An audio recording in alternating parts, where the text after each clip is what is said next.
പുറ്റിങ്ങൽ ദുരന്തം നടന്നത് 2016 എന്നാണ് എൻ്റെ ഓർമ്മ. അപ്പോൾ ചുരുങ്ങിയത് ഒരു 8 വർഷം കഴിഞ്ഞിട്ടുണ്ട് പുറ്റിങ്ങൽ ദുരന്തം നടന്നിട്ട്. പുറ്റിങ്ങൽ ദുരന്തം നടന്നതിന് ശേഷവും തൃശ്ശൂർ പൂരം സ്ഥിരമായിട്ട് നടക്കാറുണ്ട്. തൃശ്ശൂർ പൂരത്തിന് വളരെ കൃത്യമായിട്ടുള്ള മാനദണ്ഡങ്ങൾ പാലിച്ചുകൊണ്ട് തന്നെ വളരെ എക്സ്പീരിയൻസ്ഡ് ആയിട്ടുള്ള ആൾക്കാരാണ് അതിൻ്റെ ഈ പുര ഈ പിന്നെ എന്താ നമ്മൾ ഈ പറയുന്ന ഇതിൻ്റെ സാമഗ്രികൾ മുഴുവൻ സൂക്ഷിക്കുന്ന ഈ ഫയർ ലൈൻ പിന്നെ പ്രൊട്ടക്ട് ചെയ്യുകയും ഒക്കെ ചെയ്യുന്ന ആൾക്കാർ വളരെ കൃത്യമായിട്ടുള്ള എക്സ്പീരിയൻസ്ഡ് ആയിട്ടുള്ള ഹാൻഡുകളാണത് കൈകാര്യം ചെയ്യുന്നത്.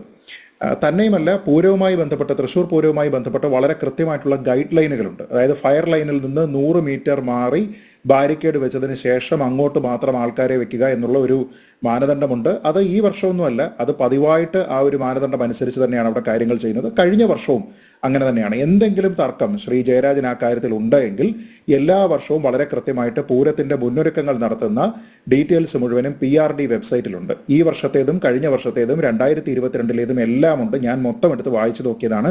ഗൈഡ് ലൈനുകളൊക്കെ ഒന്ന് തന്നെയാണ്, അതിലൊന്നും തന്നെ ഒരു വ്യത്യാസവുമില്ല. കഴിഞ്ഞ വർഷം പറഞ്ഞിരിക്കുന്നത് എന്താണോ അത് തന്നെയാണ് ഈ വർഷവും പറഞ്ഞിരിക്കുന്നത്. അപ്പോൾ എന്തുകൊണ്ട് കഴിഞ്ഞ വർഷം ഇല്ലാത്ത ഒരു സാഹചര്യം പുതുതായിട്ട് ഈ വർഷം ഉണ്ടാകുന്നു എന്ന് ചോദിച്ചു കഴിഞ്ഞാൽ തെരഞ്ഞെടുപ്പുമായി ബന്ധപ്പെട്ട എന്തെങ്കിലും പ്രത്യേക സാഹചര്യമില്ല.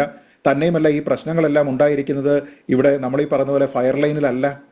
ഈ പൂരവുമായി ബന്ധപ്പെട്ട് താങ്കൾ ഈ പറയുന്നത് കേട്ട് കഴിഞ്ഞാൽ തോന്നുന്നത് ആൾക്കാരുടെ സുരക്ഷിതത്വവുമായി ബന്ധപ്പെട്ട് പോലീസ് ഇത്തരത്തിലുള്ള ചില കാര്യങ്ങളൊക്കെ ചെയ്തു. കാരണം അത് വെടിപ്പുരയുമായി ബന്ധപ്പെട്ട് അങ്ങോട്ട് ആൾക്കാർ പോകുന്നതിന് പ്രശ്നമുണ്ട് എന്ന രീതിയിലാണ്. കാരണം താങ്കൾ ഈ പുറ്റിങ്ങൽ ദുരന്തത്തിന്റെ ഗ്രാഫിക് ആയിട്ടുള്ള ഡീറ്റെയിൽസ് വിശദീകരിക്കുമ്പോൾ നമുക്കതാണ് തോന്നുക. പക്ഷേ ഈ ഇത്തവണ പൂരത്തിനുണ്ടായിരിക്കുന്ന പ്രശ്നം അവിടുത്തെ ഫയർ ലൈനുമായി ബന്ധപ്പെട്ടതോ അവിടുത്തെയുള്ള ഈ നമ്മൾ അവിടെ ഉപയോഗിക്കുന്ന പൈറോടെക്നിക് സാധനങ്ങളുമായി ബന്ധപ്പെട്ടോ ഒന്നുമല്ല. അതുമായി ബന്ധപ്പെട്ട ഒരു തർക്കവുമില്ല. അവിടെ ആകെയുള്ള പ്രശ്നമെന്ന് പറഞ്ഞാൽ പൂരം സാധാരണക്കാർക്ക് കാണാനുള്ളതാണ് എങ്കിൽ സാധാരണക്കാർക്ക് കാണാനുള്ള സൗകര്യം ഇത്തവണ നൽകിയില്ല എന്നുള്ളതാണ്. ഇപ്പോൾ ഇത്തവണത്തെ അവലോകനം നോക്കിക്കഴിഞ്ഞാൽ ഓരോ വർഷത്തെ അവലോകനം എടുത്ത് നോക്കുള്ളൂ. PRD വെബ്സൈറ്റിലുണ്ട്. അവർ പറയുന്നത് പൂരത്തിന് കഴിഞ്ഞ വർഷത്തേക്കാൾ കൂടുതൽ ആൾക്കാർ ഇത്തവണ വരും എന്നാണ് കരുതുന്നത്. എല്ലാവർക്കും സൗകര്യപ്രദമായിട്ട് പൂരം കാണാനുള്ള സംവിധാനം ഒരുക്കും എന്നുള്ളത് അതിൻ്റെ ഘട്ടം. ഓരോ ആഴ്ചയും വളരെ കൃത്യമായിട്ട് ഇതിൻ്റെ മീറ്റിംഗ് നടക്കാറുണ്ട്. മിക്കവാറുമുള്ള മീറ്റിങ്ങുകളെല്ലാം ഓവർസീ ചെയ്യുന്നതിന് വേണ്ടിയിട്ട് ഗവൺമെന്റിന്റെ ഭാഗത്തു നിന്നുള്ള ആൾക്കാരുണ്ട്. ജില്ലാ ഭരണകൂടത്തിന്റെ കളക്ടർ എല്ലായ്പ്പോഴും അവിടെ ഉണ്ടാവുകയും ചെയ്യും. അപ്പോൾ ഇവിടുത്തെ പ്രധാനപ്പെട്ട പ്രശ്നം താങ്കൾ ഈ പറഞ്ഞിരിക്കുന്ന വിഷയമല്ലാതെ അവിടെ വരുന്ന ആൾക്കാരെ അനാവശ്യമായിട്ട് ബാരിക്കേഡ് വെച്ചിട്ട് മാറ്റിയത് എന്തുകൊണ്ട്? മുൻ വർഷങ്ങളിൽ ഇതിന് വ്യത്യസ്തമായിട്ട് എന്തുകൊണ്ട് പെട്ടെന്ന് അവിടെയുള്ള ചില ഗേറ്റുകളൊക്കെ അടയ്ക്കാൻ വേണ്ടിയിട്ടുള്ള സാഹചര്യം ഉണ്ടാക്കി? അനാവശ്യമായിട്ട് ഇല്ലാത്ത സ്ഥലങ്ങളിലെല്ലാം വടം കൊണ്ടുവന്നത് എന്തിനാണ്?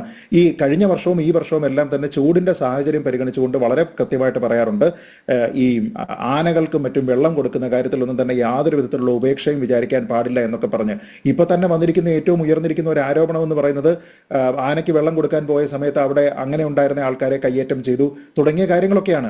എന്ന് വെച്ച് കഴിഞ്ഞാൽ സാധാരണക്കാരന് കാണാൻ വേണ്ടിയിട്ടാണ് പൂരമെങ്കിൽ സാധാരണക്കാരൻ ഇവിടെ പൂരം കാണേണ്ട എന്ന് ആരൊക്കെയോ നിശ്ചയിച്ചുറപ്പിച്ച മാതിരിയുള്ള ചില പ്രവർത്തനങ്ങൾ അവിടെ നടന്നു എന്നാണ് സാധാരണക്കാരൻ പറയുന്നത്.